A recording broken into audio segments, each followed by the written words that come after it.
Pourquoi tu attires quelqu'un que tu veux changer et surtout, pourquoi ça te donne l'impression que c'est de l'amour? Parce que ce que tu ressens, ce n'est pas toujours de l'amour, c'est souvent une activation. Quand tu rencontres quelqu'un et que tu penses à lui en boucle, tu ressens des papillons dans le ventre, tu es excité mais aussi un peu stressé, tu attends ses messages, tu ressens du manque, tu crois que tu es en train de tomber amoureuse. Mais en réalité, ton système nerveux est en train de s'activer. Et ça, ce n'est pas une opinion, c'est documenté.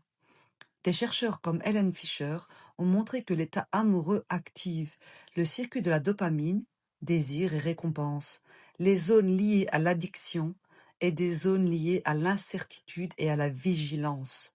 Donc déjà, la première chose que tu dois comprendre, l'intensité ne prouve pas l'amour, l'intensité prouve une activation. Et maintenant, on va aller un peu plus loin. Pourquoi tu es attiré par quelqu'un que tu veux changer? Parce que ton cerveau ne choisit pas l'amour, il choisit ce qu'il connaît déjà, il choisit ce qui lui est familier. Ton cerveau fonctionne comme une machine à prédire.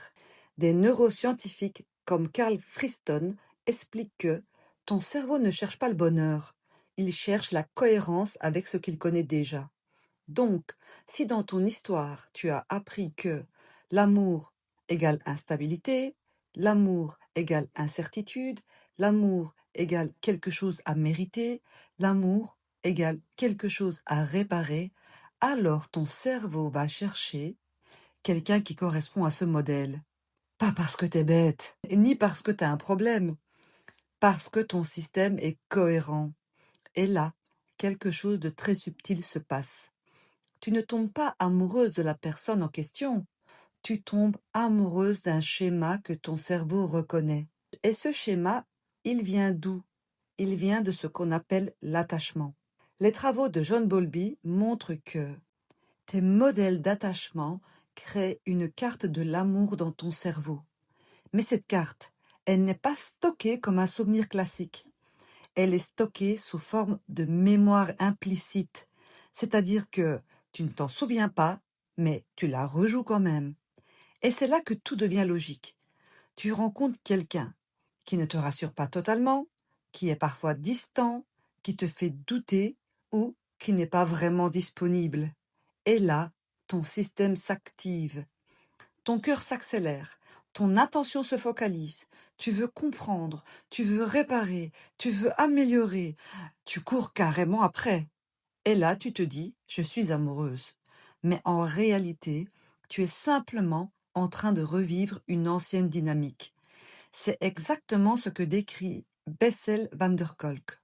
Le corps ne se souvient pas, il se contente de rejouer. Donc, quand tu veux changer quelqu'un, ce n'est pas vraiment lui que tu veux changer. Tu veux changer la fin de l'histoire que ton cerveau a enregistrée.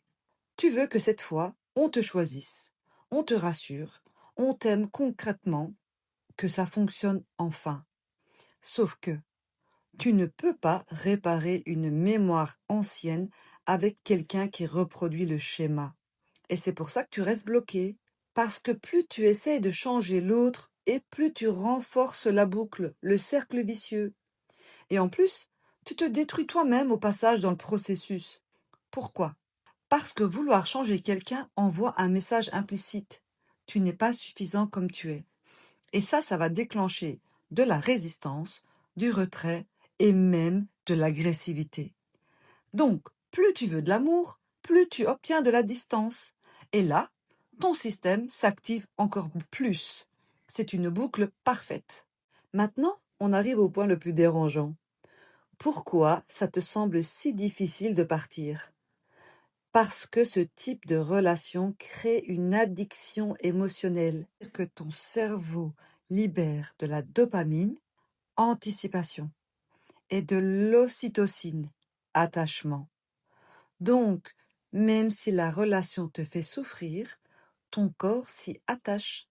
Il aime ça en quelque sorte.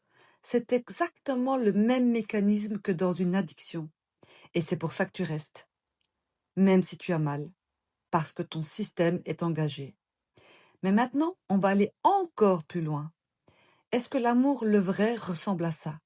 Non. On dit tomber amoureux. Mais tomber, ça veut dire quoi? Ça veut dire perdre le contrôle, chuter et être dépassé. Et effectivement, beaucoup de relations commencent comme ça. Mais ça ne veut pas dire que c'est de l'amour sain. Parce qu'il existe, on va dire, deux sortes d'amour. L'amour activation, qui est intense, instable, anxiogène et basé sur des schémas passés. Celui-là te donne des papillons, mais aussi de la panique. Et l'amour régulé, où tu ressens de l'attirance et de la sécurité, de l'excitation et du calme, du désir sans peur. Celui-là ne te fait pas tomber, il te stabilise, voire même il t'élève et te fait sentir plus grande et plus puissante. Et souvent, les personnes qui ont connu beaucoup d'activation s'ennuient avec quelqu'un qui est beaucoup plus sain, parce que leur cerveau n'est pas habitué au calme.